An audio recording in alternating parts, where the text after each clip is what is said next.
தூக்கம் அப்படிங்கும் பொழுது இப்போ உள்ள மக்களுக்கு வந்து தூக்கம் வந்து ரொம்ப கம்மியாக இருக்குது. எனக்கு வர பேஷண்ட்ஸ் எல்லாம் அடிக்கடி சொல்லுவாங்க, தூக்கமே வரமாட்டேங்குது சார், என்ன சார் பண்ணலாம், தூங்குனாலும் சீக்கிரம் எழுந்திரிச்சிடுறேன் அப்படின்னு சொல்லுவாங்க. அதற்கான காரணம் எங்கேருந்து ஆரம்பிக்குதுன்னா இந்த மன யோசனை, மன அழுத்தம். அப்போ நம்ம அதை மாற்றணும். இப்போ சின்ன குழந்தைங்க முதற்கொண்டு தூக்கம் வரல சார் அப்படிங்கிறாங்க.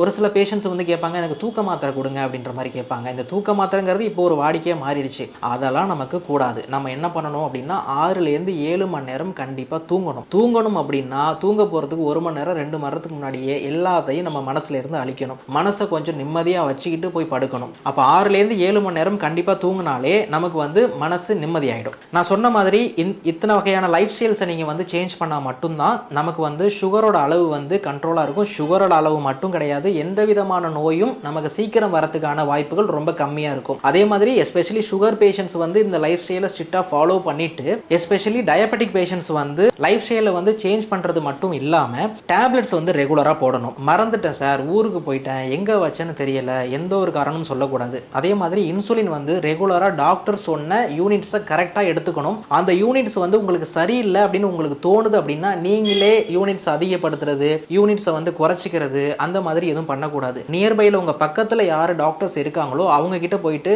ரீசெண்டாக எடுத்த பிளட் டெஸ்ட்டை வந்து அவங்க கிட்ட காமிச்சு, இந்த இன்சுலின் யூனிட் வந்து எனக்கு கரெக்டாக இருக்குமா சார் அப்படிங்கிறத நீங்கள் தெரிஞ்சுக்கிட்டு கரெக்டாக ஃபாலோ பண்ணணும். இதெல்லாம் ஃபாலோ பண்ணிங்கனாலே உங்களோட சுகர் அளவு கண்ட்ரோலாக இருக்கும். சுகர் அளவு கண்ட்ரோலாக இருக்குனாலே நமக்கு பெரிய பெரிய ப்ராப்ளம்ஸ் வரதுக்கான வாய்ப்புகள் கம்மியாக இருக்கும். இப்போ சுகர் பேஷண்ட்ஸ்க்கு பொறுத்த வரைக்கும் அவங்களுக்கு வந்து அன்கண்ட்ரோல்டாக இருக்குது.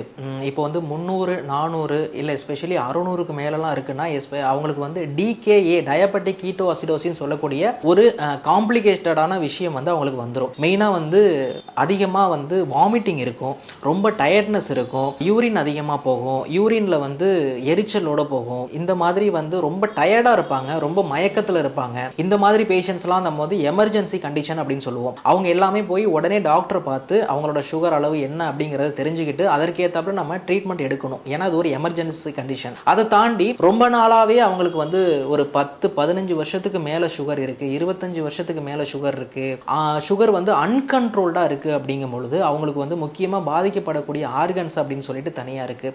மெயினாக கண்ணை பாதிக்கும், அதுக்கு பேர் டயபெட்டிக் ரெட்டினோபதி அப்படின்னு சொல்லுவாங்க. அடுத்து கிட்னியை பாதிக்கும், அதுக்கு வந்து டயபெட்டிக் நெஃப்ரோபதி அப்படின்னு சொல்லுவாங்க. முக்கியமாக நரம்பு மண்டலத்தை பாதிக்கும், அதுக்கு பேர் டயபெட்டிக் நியூரோபதி அப்படின்னு சொல்லுவாங்க. இதை தாண்டி நமக்கு ஹார்ட் பாதிக்கும், ஹார்ட் வந்து நமக்கு பாதிக்கப்படக்கூடிய வாய்ப்புகள் ரொம்ப அதிகம். இது இல்லாமல் எல்லா ஆர்கனும் மெயினாக பாதிக்கும். சரிங்களா? அப்போ நம்ம வந்து நம்ம சுகர் அப்படிங்கும் பொழுது ரத்தத்தில் சுகரோட அளவை வந்து நம்ம கண்ட்ரோலாக வச்சுக்கிட்டோம் அப்படின்னாலே இந்த காம்ப்ளிகேஷன்ஸ்லாம் வராமல் கண்டிப்பாக தடுக்கலாம்.